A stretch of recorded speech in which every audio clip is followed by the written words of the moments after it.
Hello guys, स्वागत है आपका नई वीडियो में। आज हम वीडियो में देखेंगे रिमाइंडर थ्योरम पे क्वेश्चन प्रैक्टिस कि कैसे कैसे क्वेश्चन सीजीएल मेंस में, सीडीएस में या सीएचएसएल में और जीडी के एग्ज़ाम में, यूपीएसआई के एग्ज़ाम में, एमटीएस के एग्ज़ाम में कैसे कैसे सवाल आते हैं या एनटीपीसी में कैसे कैसे सवाल आते हैं रिमाइंडर थ्योरम पे। तो इसकी हमने कंसेप्चुअल वीडियो कर ली है। वो जिसने मेरी वीडियो नहीं देखी अभी तक वो वीडियो जाके देखे। और अब हम यहाँ पे स्टार्ट करते हैं। तो क्वेश्चन 1 लिखते हैं।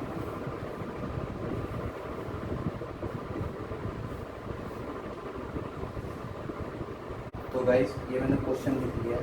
क्वेश्चन हम देख लो। If a divisor is the 15 time the quotient and the 3 times the remainder, if the remainder is 40 find the dividend. और अगर एक भाजक भागफल का 15 गुना है तथा शेषफल का 3 गुना है तो भाज्य ज्ञात करो। तो कैसे होगा? क्वेश्चन में पहले क्या कहा गया वो क्वेश्चन को समझ लो। क्वेश्चन में कहा गया है कि इसको क्या बोलते हैं? डिवाइजर। इसको क्या बोलते हैं? डिवाइजर या भाजक बोलते हैं। तो बोला है ये जो भाजक है ये 15 टाइम्स है क्यू का। ठीक है, क्वोशिएंट है, क्वोशिएंट को मैं क्यू मान लेता हूँ तो 15 टाइम्स हो गया। देखो, if a divisor 15 times the quotient, quotient का 15 टाइम है तो क्वोशिएंट क्यू है तो 15 टाइम्स ये हो गया। यहाँ पे भी देख सकते हैं भाजक जो है भागफल का 15 गुना है। अगर भागफल क्यू है तो 15 गुना इसका क्या हो जाएगा? भाजक हो जाएगा। ठीक है, और ये हमें फाइंड करना है। ये क्या है? एक्स। ये हमें फाइंड करना है। और क्या बोला गया? उसके बाद बोला है and the 3 times the reminder,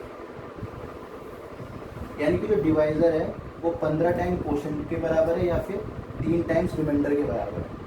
तो रिमाइंडर के 3 टाइम्स बराबर है। और अगर मेरा रिमाइंडर आर है तो यहाँ पे क्या हो गया? 3r। ठीक है गाइस, 3r आ गया। कैसे आया? देखो, भागफल का 15 गुना तो 15 क्यू हो गया। अगर शेषफल का कितना गुना? 3 गुना। तो शेषफल अगर आ रहा है तो भाजक कितना हो गया? 3r। अब क्या बोला है आगे क्वेश्चन में? बोला है इफ द रिमाइंडर इज 40, यानी कि मेरे को रिमाइंडर 40 दे रखा है, यानी कि मेरे को r की वैल्यू दे रखी है। r की वैल्यू क्या दे रखी है? 40। तो मेरे को ये पता चल जाएगा ये कितना है। ये कितना हो जाएगा? 40 को मैं 3 से इंटू करूँगा तो 3 इंटू 40 बराबर 120 हो जाएगा।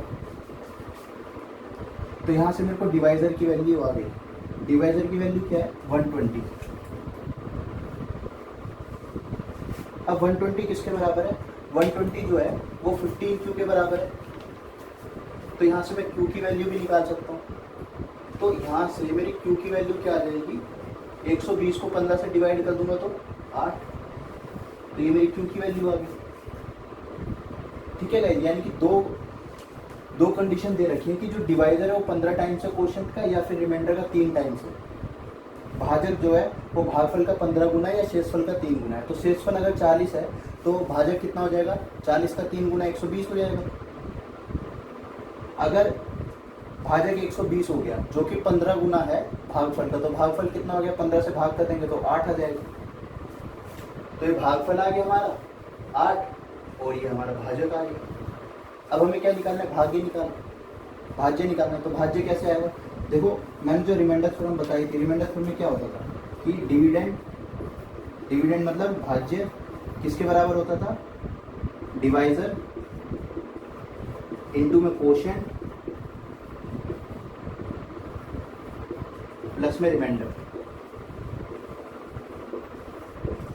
यानी कि भाज्य किसके बराबर होता था? भाजक गुना भागफल जमा में शेषफल।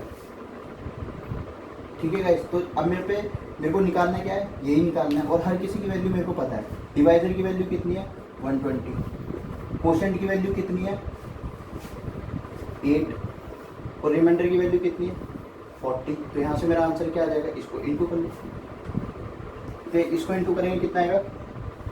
960 प्लस में 40 तो कितना आ गया?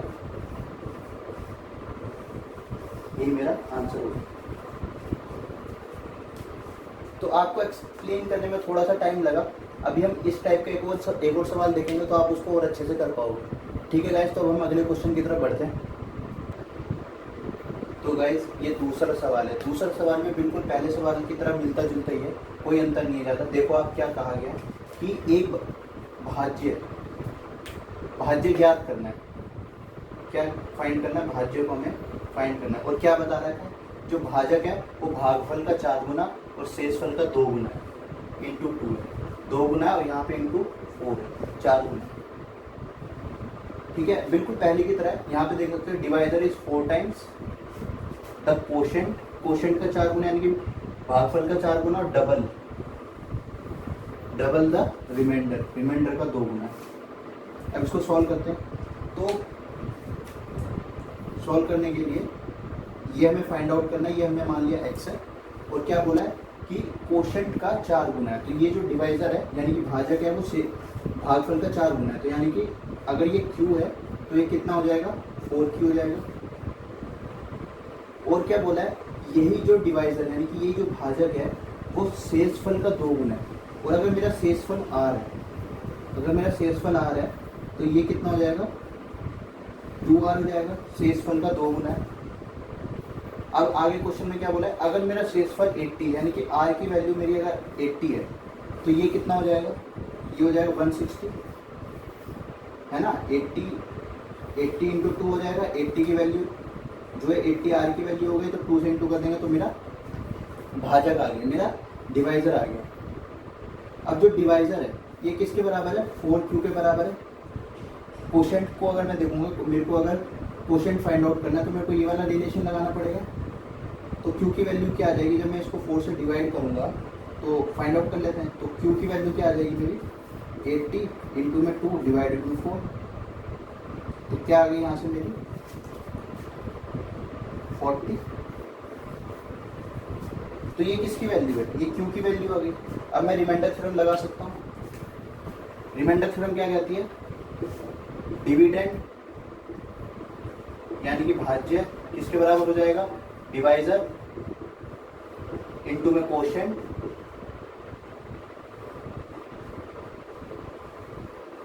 प्लस में रिमाइंडर।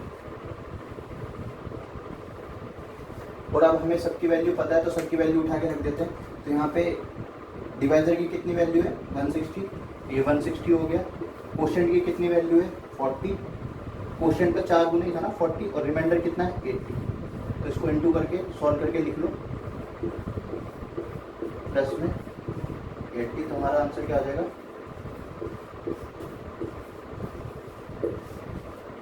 ठीक है गाइस। तो ये जो आंसर होगा ना, ये ऑप्शन में आंसर होगा। यहाँ तो मैं आपको ऑप्शन नहीं दे रहा हूँ, लेकिन ये ऑप्शन में आंसर होगा तो आप ऑप्शन में टिक कर लेना, तो यही हमारा आंसर आएगा। कुछ इस तरीके का क्वेश्चन आते हैं आपके। ये जो क्वेश्चन होगा ये आपका सीजीएल प्री में मिल जाएगा या फिर जीडी के एग्जाम में मिल जाएगा। तो सरल सवाल है, ये छोटे लेवल के एग्जाम में, एमटीएस में या यूपीएसआई के एग्जाम में, इस टाइप के एग्जाम में मिल जाएगा आपको ये वाला सवाल। तो अब हम जल्दी से अगले क्वेश्चन की तरफ बढ़ते हैं। जिसको समझ में नहीं आ रहा है यानी कि उसके कंसेप्ट क्लियर नहीं है, वो मेरी कंसेप्ट वाली वीडियो जरूर देख ले ताकि उसके कंसेप्ट क्लियर हो जाए, उसके बाद ये वीडियो देख लें, ठीक है गाइज। तो चलो अब हम अगले क्वेश्चन की तरफ बढ़ते हैं। तो फ्रेंड्स ये मेरा अगला वाला क्वेश्चन है, क्वेश्चन नंबर 3। देख लो, इसको पढ़ लो एक बार। क्या है, when n is divided by 17 the quotient is equals to 182, the difference between quotient and the remainder is 175, what is the value of n। यानी कि जब हम n को 17 से भाग देंगे तो हमारे पास जो भागफल आएगा वो 182 के बराबर आएगा, और जब भागफल और शेषफल का जो अंतर है वो 175 के बराबर है, तो हमें n की वैल्यू बतानी है। तो यहाँ से मेरे को दो कंडीशन मिल गई है। क्वेश्चन में क्या क्या बताया गया, क्वेश्चन में एक चीज़ बता रखी है, जो मैं n को 17 से भाग कर रहा हूँ तो जो मेरा क्वोशेंट आ रहा है वो कितना आ रहा है, 182, कितना आ रहा है 182, और क्वोशेंट माइनस रिमाइंडर या फिर और रिमाइंडर माइनस क्वोशेंट किसके बराबर है, 175 के बराबर है। इन दोनों में से कोई एक ही कंडीशन फॉलो होगी, वो कौन सी होगी अब हम जब क्वेश्चन सॉल्व करेंगे तब देखेंगे। तो ये दो कंडीशन बता रखी है कि जब मैं n को 17 से भाग करूंगा तो जो मेरा भागफल आएगा वो 182 के बराबर आएगा, और भागफल और शेषफल का जो अंतर होगा वो 175 के बराबर होगा। तो हमें n की वैल्यू बतानी है। तो हम यहाँ से स्टार्ट करते हैं। तो जो n है वो n क्या है, n डिविडेंड है। n को तो हम भाग कर रहे हैं ना, जो भाग करते हैं वही तो डिविडेंड होता है, डिविडेंड या भाज्य। और डिविडेंड कैसे निकालते हैं, रिमाइंडर थ्योरम लगाते हैं। तो डिविडेंड की वैल्यू क्या हो जाएगी, जो डिविडेंड होता है वो क्या होता है, डिवाइजर इंटू में क्वोशिएंट प्लस में रिमाइंडर।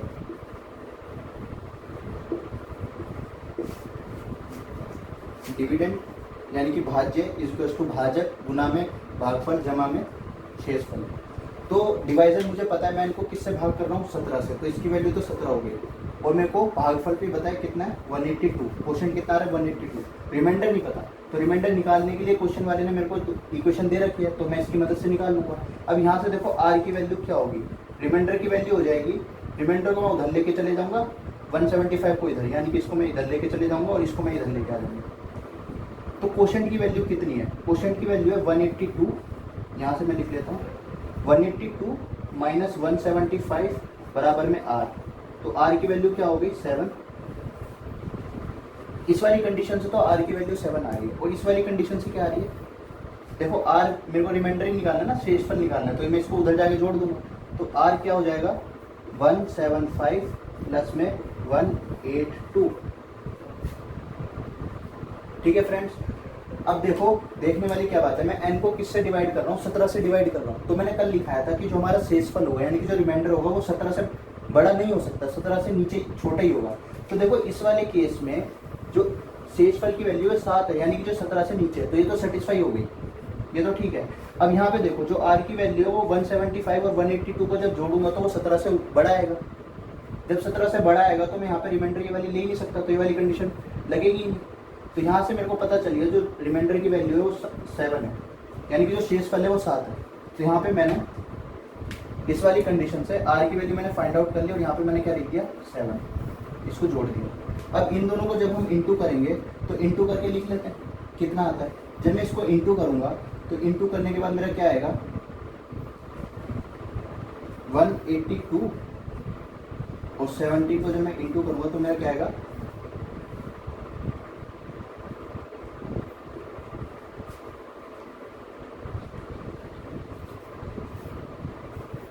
ये आएगा। तो यानी कि 3094 प्लस में 7, इसको जोड़ दो तो मेरे पास आंसर क्या आ रहा है 31। तो यही हमारा क्या हो जाएगा आंसर। अब यहाँ पे एक तरीका और था सॉल्व करने का, अगर मैं आपको ऑप्शन दे देता, 4 ऑप्शन दे देता, मान लो ये 1 आएगा, हाँ ठीक है। अब मैं आपको 4 ऑप्शन दे देता, मान लो एक दे देता 3101, दूसरा दे देता 2499, तीसरा दे देता 2457 और चौथा दे देता 3 बार 0। तो अब आप यहाँ पे एक चीज देख सकते थे 7 इंटू 2, यानी कि मैं क्या लगा रहा हूँ यहाँ पे यूनिट डिजिट लगा रहा हूँ, यूनिट डिजिट 7 इंटू 2। जब मैं इसको इंटू करूंगा यानी कि ये नंबर को जब मैं इंटू करूंगा तो मेरे को यूनिट डिजिट इकाई पे क्या अंक मिलने वाला है 7 दूनी 14 का 4 मिलेगा, 4 मिलेगा। तो यहाँ से इकाई अंक मेरा क्या आ रहा है 4, और जब इकाई अंक में मैं 7 जोड़ूंगा तो इन दोनों का फिर इकाई अंक क्या आने वाला है मेरा 1 आएगा। 7 और 4 11 होता है तो 1 आएगा। तो जिस ऑप्शन में इकाई अंक मेरा 1 है वही ऑप्शन मेरा ठीक हो जाएगा। क्या इसमें मेरा इकाई अंक 1 है, नहीं ये तो गया। क्या मेरा इसमें इकाई अंक 1 है, 0 है, ये भी गया। क्या मेरा इसमें इकाई अंक 1 है, नहीं ये भी गया 0। तो यहाँ पे जब आपको ऑप्शन दिए होंगे तो ऑप्शन में आपको ये मल्टीप्लाई करने की भी जरूरत नहीं है। आप क्या करोगे यूनिट डिजिट से कैलकुलेट करोगे, यानी कि इकाई अंक वाले मेथड से कैलकुलेट करोगे। अभी इकाई अंक मेथड पे मैं आगे वीडियो बनाऊंगा, अभी मैंने बनाई नहीं है तो वो देख लेना। तो इकाई अंक वाले मेथड से सॉल्व करेंगे। अगर कोई ऐसे 2 नंबर मिल जाते हैं कि जिसमें हमें इकाई अंक सेम आ रहा है, उसके बाद हम मल्टीप्लाई करेंगे। लेकिन एक बार ऑप्शन पे जरूर नजर मार लेना, क्या पता ऑप्शन में इकाई अंक सबके अलग अलग हो, जैसे इसमें हर किसी के अलग अलग थे। तो केवल कैलकुलेट करने की जरूरत नहीं, इकाई अंक वाले मेथड से हम सॉल्व कर लेंगे। ठीक है गाइस, तो इस तरीके का सवाल जो आपको होगा वो सीजीएल के प्री में देखने को मिल सकता है, सीडीएस में भी आ सकता है। और ये अभी हमने इससे पहले जो 2 सवाल किए थे वो सेम कंसेप्ट पे किए थे, ये थोड़ा थोड़ा अलग है, थोड़ा हटके है। लेकिन अगर रिमाइंडर थ्योरम पता है तो रिमाइंडर थ्योरम से ही ये सवाल होगा। रिमाइंडर थ्योरम बहुत इंपॉर्टेंट है, ज़्यादातर सवाल उसी से लगेंगे। ट्रिक वाले सवाल जो होते हैं वो टाइम बचाने के लिए होते हैं, हमें कहीं टाइम बचाना होता है, किसी अच्छे क्वेश्चन में टाइम लगाना होता है। एग्जामिनर बहुत चालाक होता है, उसके दिमाग से हमें पेपर को देना है। ठीक है गाइस, तो चलते हैं हम अपने अगले क्वेश्चन पर। तो गाइस ये हमारा अगला क्वेश्चन है, क्वेश्चन नंबर 4। इसमें बोला है एक डिवीजन में, if in a division it the divisor is 4 time the quotient, यानी कि जो भाजक है वो भागफल का 4 गुना है, एंड ट्वाइस द रिमाइंडर, यानी कि शेषफल का 2 गुना है। भाजक भागफल का 4 गुना है और शेषफल का 2 गुना है। If A and B are divisor and dividend respectively, यानी कि डिवाइजर जो है वो ए है और डिविडेंड क्या है, बी है। डिवाइजर ए है, डिविडेंड बी है, यानी कि जो भाजक है वो ए है और भाज्य क्या है, बी है। उसके बाद हमें बताना है कौन सी कंडीशन फुलफिल होगी। ये 4 ऑप्शन दे रखे हैं, इन 4 ऑप्शन में कौन सी कंडीशन फुलफिल होगी। तो पहले सबसे पहले हम ये लिख लेते हैं हमें क्वेश्चन में क्या क्या दिया हुआ है। हमें क्वेश्चन में बताया है जो ए है वो डिवाइजर है और बी जो है वो डिविडेंड है।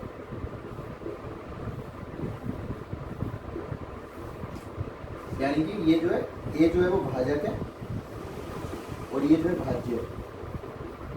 हमें 2 चीज बता रखी और क्या बता रखा है, बोला है जो ए है ना, जो ए है वो क्वोशिएंट का 4 गुना है, यानी कि 4 टाइम्स ऑफ क्यू। क्यू क्या है, क्यू क्या है, क्यू है मेरा भागफल।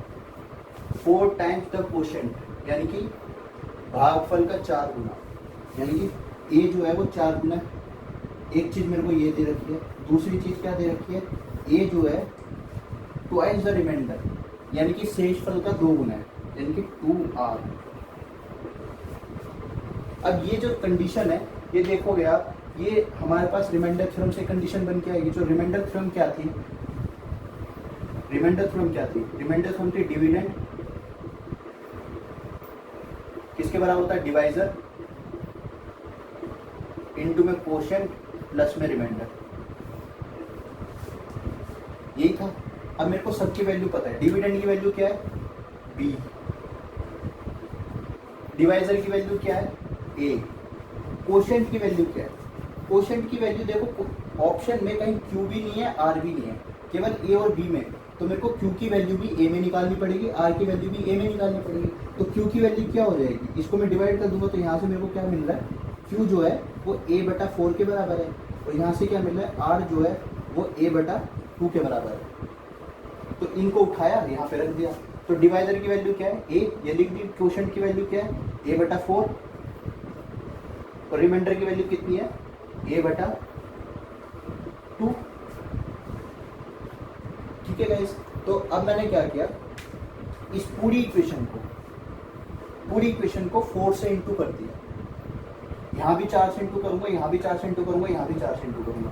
तो क्या हो जाएगा, देखो 4 इंटू में बी से 4, बी को 4 से इंटू किया तो यहाँ भी 4 से इंटू हो जाएगा।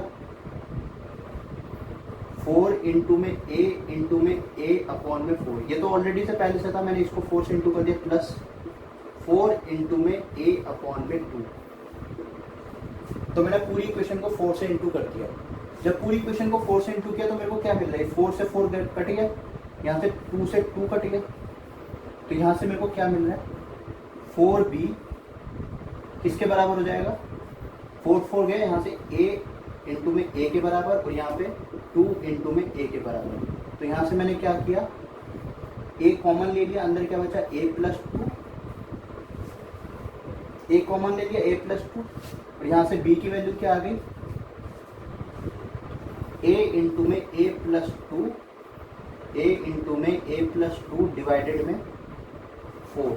अब मैच कर लो, कौन सा है, पहला नहीं, दूसरा नहीं, तीसरा नहीं, चौथा। ये हमारा आंसर।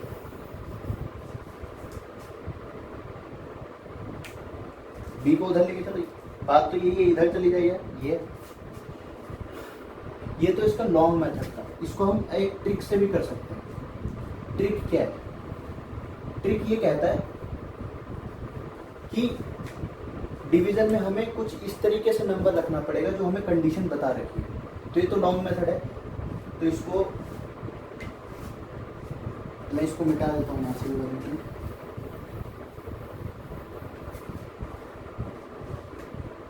तो मान लो a की वैल्यू मेरी हो गई 1, a की वैल्यू मेरी क्या हो गई, a की वैल्यू 1 ले लो, या 4, a की वैल्यू मैंने ले ली 4, अगर a की वैल्यू 4 है तो इधर से q की वैल्यू क्या हो जाएगी, मैं 4 को 4 से डिवाइड करूंगा तो 1, तो q की वैल्यू क्या हो जाएगी मेरी 1। r की वैल्यू क्या हो जाएगी, a को मैं 4 रखूंगा तो 2, यहाँ पे क्या हो जाएगी 4/2, तो यहाँ से मैंने 2 से 2 काट दिया, तो r की वैल्यू कितनी आ गई मेरी 2, q की वैल्यू कितनी आ गई 1। ठीक है गाइस, और a की वैल्यू मेरी कितनी है 4। तो ये मैंने 4 जो नंबर लिया है वो अपनी मर्जी से लिया है, कुछ भी नंबर ले सकता हूँ, लेकिन मैंने 4 लिया है। 4 क्यों लिया, क्योंकि इधर से मेरे को कैलकुलेशन करने में आसानी हो रही थी, तो मैंने 4 ले लिया। अब मेरे को डिविडेंड की वैल्यू पता करनी है। डिविडेंड किसके बराबर है, क्वेश्चन में बोला है जो डिविडेंड है, वो b के बराबर है। वो जो डिवाइजर था उसको तो मैंने 4 ले ही लिया था। तो यहाँ से जो डिविडेंड है यानी कि b की वैल्यू क्या आ रही है, ये जो b है, तो a की वैल्यू, डिवाइजर की वैल्यू क्या थी 4, क्वोशिएंट मेरा कितना आया था 1, रिमाइंडर कितना आया था मेरा 2, तो 4 + 2 6, यानी कि b की वैल्यू मेरी कितनी आ रही है 6। यहाँ से b की वैल्यू मेरी आ गई 6, a की वैल्यू 4, b की वैल्यू 6। अब इन a की वैल्यू को उठाओ और b की वैल्यू को उठाओ और ऑप्शन में रखना स्टार्ट करो, जो ऑप्शन मैच कर जाएगा वही मेरा आंसर हो जाएगा। तो a की वैल्यू मेरी क्या थी 4, b की वैल्यू क्या है 6, तो 4 × 6 माइनस a की वैल्यू कितनी है 4, तो 4 4 जा 16/4, तो 6 4 जा 24 माइनस 16 कितना हो गया 24 में से जब हम 16 घटाएंगे तो हमारे पास कितने मिलने वाले हैं 8। 8 को मैं 4 से भाग करूंगा तो 2 के बराबर यहाँ पे क्या 3, तो ये तो गया। अब यहाँ पे b की वैल्यू क्या है 6, 6 4 जा 24, a की वैल्यू क्या है 4, 4 2 जा 8, यहाँ से कितनी आई, और a क्यूब यानी कि 4 का क्यूब कितना होता है 64 हो जाएगा। तो ये तो 2 से छोटा ही आएगा, लेकिन यहाँ पे तो 2 है, तो ये भी ऑप्शन गया। अगला वाला a की वैल्यू क्या थी मेरी 4, 4 + 1 5, 5 का स्क्वायर कितना हो जाएगा 25, और b की वैल्यू कितनी 6, 4 × 6 कितना हो गया 24, तो ये तो कभी मैच नहीं कर रहा, तो सी ऑप्शन भी मैच नहीं करेगा। अब ये वाला ऑप्शन देखो, a की वैल्यू क्या थी मेरी 4, b की वैल्यू क्या थी 6, और a + 2 यानी कि 4 + 2 कितना हो गया 4 + 2, और ये किसके बराबर आना चाहिए 4 के बराबर, तो 4 + 2 6, तो इसको मैं क्या लिख सकता हूँ 4 × 6/6 बराबर 4, तो ये कट गया 4 4 के बराबर आ गया, तो हमारा आंसर मैच हो गया। तो ये जो मैंने ऑप्शन, ये जो आपको तरीका बताया दूसरा वाला, ये जो तरीका है इसे बोलते हैं वैल्यू पुटिंग। अब जिसको कंसेप्ट नहीं पता था लेकिन ये चीज़ पता थी रिमाइंडर थ्योरम, तो वो लेट करके भी कर सकता था कि a की वैल्यू ये है तो मैं b की वैल्यू निकाल लेता हूँ, उसके बाद ऑप्शन में पुट किया, 2 ऑप्शन मैच किया, वो आंसर आ गया। कई क्वेश्चन में अगर हम इस तरीके से जाएंगे तो हमारे पास बहुत टाइम वेस्ट होगा, तो कभी कभी हमें वैल्यू एडिशन करना पड़ेगा, वैल्यू पुटिंग करनी पड़ेगी। वैल्यू पुटिंग से क्वेश्चन थोड़ा आसान हो जाता है, ऑप्शन से सॉल्व करना पड़ेगा। ठीक है गाइस, तो अब हम अगले क्वेश्चन पे बढ़ते हैं, अगला क्वेश्चन ट्राई करते हैं। तो गाइस ये हमारा अगला सवाल है क्वेश्चन नंबर 5। क्वेश्चन नंबर 5 में क्या कहा गया, 2 positive number differ by 1 to 80, 1280। When the greater number is divided by smaller number, the quotient is 7 and the remainder is 50, the greater number is, मतलब कि 2 पॉजिटिव संख्याएं हैं, उसमें से जो 2 पॉजिटिव संख्याएं हैं उन दोनों के बीच का जो अंतर है वो 1280 है, और जो बड़ी वाली संख्या है उस बड़ी वाली संख्या को हमने छोटी वाली संख्या से जब भाग किया तो जो हमारा क्वोशिएंट आ रहा है, जो हमारा भागफल आ रहा है वो 7 के बराबर है, और जो शेषफल आ रहा है वो 50 के बराबर है। तो हमें ये बताना है कि जो बड़ी वाली संख्या है वो क्या है, यानी कि बड़ा वाला नंबर क्या है। तो उसको करने के लिए सबसे पहले हम क्या करेंगे, सबसे पहले जो हमारा काम होता है क्वेश्चन को जरा मैथमेटिकल फॉर्म में लिख लेते हैं, कहना क्या चाहते हैं। यानी कि 2 नंबर है मेरे पास, 2 नंबर है, एक है अल्फा एक है बीटा। कौन से 2 नंबर है, 2 नंबर है, एक अल्फा एक बीटा, और पहली कंडीशन बता रखी है दोनों के दोनों पॉजिटिव है और डिफर कर रहे हैं 1280, यानी कि दोनों के दोनों पॉजिटिव है। सॉल्यूशन यहाँ से, दोनों के दोनों पॉजिटिव है, और बोला है जब मैं अल्फा में से बीटा को माइनस करता हूँ तो मेरे पास कितना आ रहा है 1280। इसका मतलब क्या है, जो अल्फा है ये बड़ा है, ये लार्जर, बड़े में से तो छोटा घटाऊंगा जब तो 1280 आ रहा है। उसके बाद क्या बोला है, पहली कंडीशन तो ये दे दी, दूसरी कंडीशन बोली है जब मैं अल्फा को बीटा से डिवाइड कर रहा हूँ, यानी कि मैं बड़े वाले को जब छोटे वाले से डिवाइड कर रहा हूँ तो मेरे पास भागफल कितना आ रहा है, कोशेंट कितना आ रहा है 7 और रिमाइंडर कितना आ रहा है 50। तो ये बोला है कि जब मैं बड़े वाले को छोटे वाले से भाग कर रहा हूँ तो मेरे पास जो भागफल है वो 7 आ रहा है और जो शेषफल है वो 50 आ रहा है। कोशेंट 7 आ रहा है, रिमाइंडर 50 आ रहा है। तो आप बताओ कि जो बड़ी वाली संख्या वो कितनी है, यानी कि जो अल्फा की वैल्यू है वो कितनी है। तो इसमें हम देखो कोशेंट भागफल दे रखा है, शेषफल दे रखा है और इसमें हम रिमाइंडर थ्योरम लगाते हैं। अल्फा को बीटा से डिवाइड कर रहे हैं, यानी कि अल्फा क्या है डिविडेंड, बीटा क्या है डिवाइजर। तो अल्फा क्या है, अल्फा किसके बराबर हो जाएगा, डिवाइजर इंटू कोशेंट, यानी कि 7 इंटू में 7 इंटू में बीटा, बीटा क्या है 7 कोशेंट हो गया, बीटा डिवाइजर हो गया। तो 7 क्या है कोशेंट इंटू में डिवाइजर, यानी कि 7 गुना बीटा, यानी कि भागफल गुना भाजक, फिर प्लस में 50 ये आ रहा है।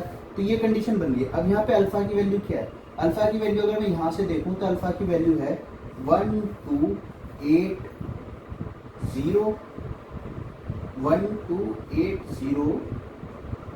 प्लस में बीटा इजिकल्स टू 7 इंटू में बीटा प्लस में 50। देखो गाइस अल्फा को जब मैं बीटा से डिवाइड कर रहा हूँ, यानी कि मैं इसमें रिमाइंडर थ्योरम लगा सकता हूँ। ये क्या है डिविडेंड, तो डिविडेंड को मैंने अल्फा लिख दिया, भाज्य को मैंने ये लिख दिया। भाज्य को क्या लिख सकता हूँ, भागफल गुना में भाजक। तो 7 इंटू में बीटा इस तरीके से आ गया, क्योंकि बीटा जो है बीटा हमारा डिवाइजर है, भाजक है, तो भाजक यहाँ पे आ गया। फिर बीच में प्लस क्यों आया, क्योंकि शेषफल को हमने ऐड किया। तो रिमाइंडर थ्योरम के अकॉर्डिंग तो ये हमने ऐसा कैसा लिख दिया यहाँ पे। और अल्फा को मैं इस इक्वेशन की मदद से क्या लिख सकता हूँ, यहाँ से जो बीटा है वो इधर चला जाएगा। तो अल्फा इजिकल्स टू में 1280 प्लस में बीटा, तो यहाँ से उठा के मैंने यहाँ पे रख दिया। ठीक है गाइस, अब इसको सॉल्व करते हैं। इसको सॉल्व करने के लिए क्या करना पड़ेगा, देखो 1280 प्लस में बीटा इजिकल्स टू में 7 बीटा प्लस में 50। तो यहाँ पे ये बीटा उधर जाएगा, जब ये बीटा इधर जाएगा तो यहाँ पे मेरे को क्या मिलेगा 6 बीटा मिल जाएगा। तो यानी कि 1280 बराबर 6 बीटा प्लस में 50। ठीक है गाइस, तो उसके बाद बीटा की वैल्यू फाइंड आउट करेंगे। जब बीटा की वैल्यू हमारे पास आएगी तो हमें बीटा की वैल्यू नहीं चाहिए, हमें बड़ा वाला नंबर चाहिए, अल्फा की वैल्यू चाहिए। तो जैसे ही मेरे पास बीटा की वैल्यू आएगी तो मैं बीटा की वैल्यू 1280 में जोड़ दूंगा, तो उसके बाद मेरे को अल्फा की वैल्यू पता चल जाएगी। तो सबसे पहले यहाँ से बीटा की वैल्यू निकालते हैं। तो बीटा की वैल्यू क्या हो जाएगी, इसको मैं इधर से माइनस करूंगा तो कितना आ जाएगा 1230 बराबर 6 बीटा। ये जो था ये इधर जाके माइनस हो जाएगा, तो कितना बचा 1230 बाई 6 बीटा। तो बीटा की वैल्यू यहाँ से मेरे को क्या मिलने वाली है, इसको डिवाइड करेंगे, तो डिवाइड करेंगे तो कितना आएगा 205। तो बीटा की वैल्यू मेरी कितनी आ गई 205 आ गई। और मेरे को फाइंड आउट क्या करना था, अल्फा फाइंड आउट करना। तो अल्फा की वैल्यू क्या है 1280 प्लस में 205। भैया मैं बड़ा वाला नंबर ही फाइंड आउट करना था। तो जब बड़ा वाला नंबर फाइंड आउट करेंगे तो इसको जोड़ दो, तो यहाँ पे क्या आ जाएगा 582 यानी कि 1485। तो यही हमारा आंसर हो जाएगा। तो ये आंसर कौन सा है। ठीक है गाइस, तो इस तरीके के सवाल आते हैं। ये आपको जो सवाल आएगा ये सीजीएल मेंस में सवाल आ सकता है। इतने आसान सवाल आते हैं, ज़्यादा डिफिकल्ट सवाल नहीं है। जिसको कोई भी डाउट है तो वो कमेंट में डाउट बताया आपने, उसको सॉल्व किया जाएगा। जिनको इन क्वेश्चंस की पीडीएफ चाहिए होगी मैं टेलीग्राम चैनल की लिंक डाल दूंगा डिस्क्रिप्शन में, तो वहाँ से आप पीडीएफ डाउनलोड कर लेना, उस टेलीग्राम चैनल को सब्सक्राइब भी कर लेना। ठीक है गाइस, तो इस तरीके से हम इस टाइप के सवाल को कर सकते हैं। ये सवाल आपको सीजीएल प्री वगैरह में नहीं मिलेंगे, इसमें थोड़ा दिमाग लग रहा है, इसमें हमारा थोड़ा टाइम वेस्ट हो रहा है, जिसमें हमारी थोड़ी कैलकुलेशन होती है जिसको हम नहीं बचा सकते, तो उसमें हमें लगाना ही पड़ेगा। तो ये कंसेप्ट क्लियर करने ही पड़ेंगे। तो ये सवाल आपको सीडीएस में आ सकता है, सीजीएल मेंस में आ सकता है, बैंक एप्टीट्यूड में आ सकता है, वहाँ पे आप ये सवाल देख सकते हो। एमटीएस वगैरह सवाल में जो हमने जो पीछे के स्टार्टिंग के जो 2 सवाल किए थे वो सवाल पूछे जा सकते हैं, जीडी में वो सवाल पूछे जा सकते हैं, यूपीएसआई में शायद इतने डिफिकल्ट सवाल आए ही। ठीक है गाइस, तो अब हम आगे चलते हैं, अगला क्वेश्चन प्रैक्टिस करते हैं। तो फ्रेंड्स ये अब हमारा अगला क्वेश्चन है। अगला सवाल क्या कह रहा है, on dividing a certain number by 342 we get 47 as remainder, if the same number is divided by 18 what will be the remainder. यानी कि किसी नंबर को जब मैं 342 से डिवाइड करूंगा तो मेरे पास 47 रिमाइंडर आ रहा है, यानी कि 47 मेरा शेषफल आ रहा है। अगर मैं उसी नंबर को 18 से डिवाइड करूँ तो मेरे पास क्या शेषफल आएगा। तो ये 4 ऑप्शन दे रखे हैं, तो इसको सॉल्व करते हैं। अब देखो इसको जरा पहले हम मैथमेटिकली लिखते हैं। तो मैं क्या लिख सकता हूँ, n बाय 342। जब मैं किसी भी नंबर को 342 से डिवाइड कर रहा हूँ तो मेरे को क्या मिल रहा है, रिमाइंडर 47 मेरे को रिमाइंडर मिल रहा है। ठीक है गाइस, अब क्या बोला है, जब मैं दोबारा n को 18 से डिवाइड करूंगा तो रिमाइंडर क्या होगा, यही क्वेश्चन है। अब मैंने आपको बताया था 3 केस बताए थे, वो मैं यहाँ पे रिवाइज नहीं करूंगा। 3 केस मेरी पिछली वीडियो जाके देखो तो आपको पता चलेगा क्या 3 केस हैं। देखो 342 को मैं कैसे लिख सकता हूँ, 18 इंटू में 19। 342 क्या है, 18 इंटू में 19। अब 342 का एक फैक्टर क्या हो गया, मेरा 18 हो गया, यानी कि जो 18 है वो इसका क्या है, फैक्टर है, गुणनखंड है। अगर ये इसका फैक्टर है तो इसका रिमाइंडर क्या आ जाएगा, सेम आ जाएगा 47। क्योंकि जब n में कोई चेंज नहीं हुआ है तो रिमाइंडर में भी कोई चेंज नहीं हुआ, 47 मेरा रिमाइंडर आ जाएगा। 47 मेरा रिमाइंडर आ गया, लेकिन 47 तो 18 से बड़ा है ना। 47 18 से बड़ा है तो मैं 47 को दोबारा 18 से डिवाइड करूंगा, तो इस डिवाइड करने पे मेरे पास रिमाइंडर क्या आएगा, 18 टू जा 36। 36 को जब मैं 47 में से माइनस करूंगा तो मेरे पास क्या आएगा, 11। ये मेरा आंसर हो जाएगा। इसमें पेन उठाने की जरूरत ही नहीं थी। तो गाइस इस टाइप का सवाल आपको सीजीएल प्री में देखने को मिल सकता है, या जीडी के सवाल में मिल सकता है, या यूपीएसआई के सवाल में मिल सकता है, या एमटीएस के सवाल में मिल सकता है। ये जो ट्रिकी सवाल है, या फिर सीजीएल मेंस में आपको 1-2 सवाल ऐसे मिलेंगे, ज़्यादा नहीं मिलेंगे। इससे पहले हमने जितने भी सवाल किए सब अच्छे सवाल थे, सब कंसेप्चुअल सवाल थे। ये भी कंसेप्चुअल था, इसको भी हम रिमाइंडर थ्योरम से जा सकते थे, लेकिन हम गए नहीं। क्यों टाइम वेस्ट करना है, यहीं से तो टाइम बचाएंगे। जब यहीं से टाइम बचाएंगे तो बड़े क्वेश्चन में लगाएंगे। ठीक है गाइस, तो जो लोग चैनल पे नए आए हो चैनल को सब्सक्राइब कर लो, और वीडियो को लाइक करो और अपने दोस्तों को भेजो जो लोग तैयारी कर रहे हैं। तो गाइस अब हम अगले क्वेश्चन पे चलते हैं। तो गाइस अब हमारा अगला सवाल है, देखो if 5 divided the integer and remainder is 2 what will be the remainder if 7n is divided by 5। यानी कि जब हम किसी संख्या n को 5 से डिवाइड कर रहे हैं तो हमारे पास रिमाइंडर क्या आ रहा है, रिमाइंडर आ रहा है 2, क्वेश्चन में बोला है। और जब हम 7n को 5 से डिवाइड करेंगे तो हमारे पास रिमाइंडर क्या आएगा। तो वही ट्रिक लगानी है। यहाँ पे नंबर के साथ क्या हो रहा है, इंटू 7 हो रहा है, तो रिमाइंडर के साथ भी क्या हो जाएगा, इंटू 7 हो जाएगा। तो यहाँ पे क्या आएगा 14।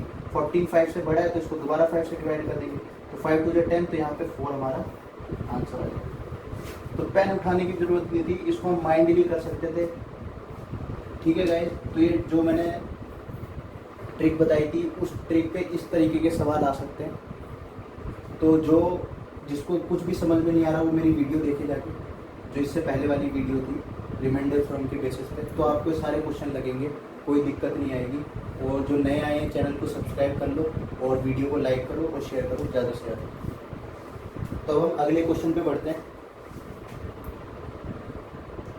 तो गाइस अब हमारा ये अगला क्वेश्चन है, देखो a number is divided by 442 gives remainder 49। यानी कि जब हम n को डिवाइड कर रहे हैं 442 से तब हमारे पास क्या रिमाइंडर आ रहा है, 49। उसके बाद बोला है find the remainder when it is divided by 39। यानी कि हमें दोबारा शेषफल बताना है जब हम इसी नंबर को यानी कि n को जब हम किससे डिवाइड करेंगे, 39 से डिवाइड करेंगे तो हमारे पास रिमाइंडर क्या आएगा। सबसे पहले हम इसका ऑप्शन देख लेते हैं। ऑप्शन क्या है, 10, 9, 11 कैन नॉट डिटरमाइन। अब कैन नॉट डिटरमाइन है, इसका मतलब हमें चेक करना पड़ेगा क्या ये इसका फैक्टर है या नहीं। अब अगर हम ध्यान से देखें तो 442 39 के टेबल में आएगा ही नहीं।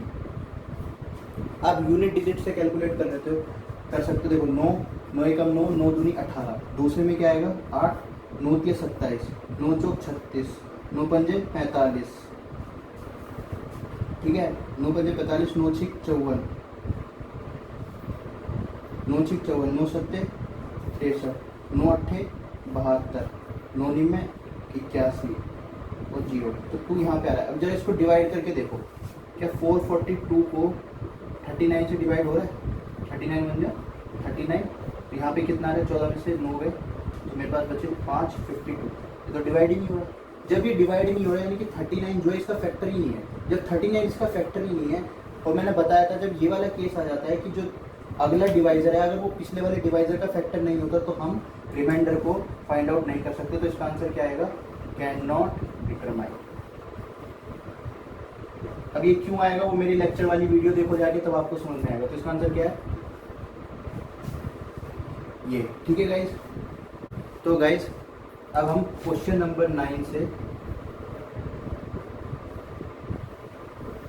अगली वीडियो में करेंगे। इसका जो पार्ट 2 आएगा वीडियो का, उसमें हम क्वेश्चन नंबर 9 से करेंगे। ठीक है गाइज, तो आज के लिए इतना ही, इस वीडियो में इतना ही। जो लोग नए आए हैं वो चैनल को सब्सक्राइब कर दो और वीडियो को लाइक करो, शेयर करो। और जिसको इन क्वेश्चंस की PDF चाहिए वो मैं डिस्क्रिप्शन में अपने चैनल का लिंक डाल दूंगा टेलीग्राम का, उस पर जाके आप PDF ले सकते हो और प्रैक्टिस कर सकते हो। खूब प्रैक्टिस करो, क्योंकि प्रैक्टिस से ही आपको सिलेक्शन मिलेगा। जितना ज़्यादा प्रैक्टिस करोगे उतनी ज़्यादा आपकी अंडरस्टैंडिंग होगी क्वेश्चन को लेकर, और उतना ज़्यादा आप एग्जामिनर के माइंड को क्लिक कर पाओगे। क्योंकि एग्जाम में हमें जो बैठना है वो ज्ञान तो लेना ही लेना है, लेकिन एग्जामिनर के माइंड से हमें क्वेश्चन को देना होता है, क्वेश्चन पेपर को देना होता है। अपने आंसर्स को उस तरीके से लिखना होता है कि जो एग्जामिनर चाहता है, क्या चाहता है हमसे, कहाँ वो जाल फेंक रहा है, हमें उसके जाल में नहीं आना है। वो हमें कैसे पता चलेगा? वो हमें जितनी ज़्यादा प्रैक्टिस करेंगे उसी से पता चलेगा। तो थैंक यू गाइज, मिलते हैं आपसे अगली वीडियो में।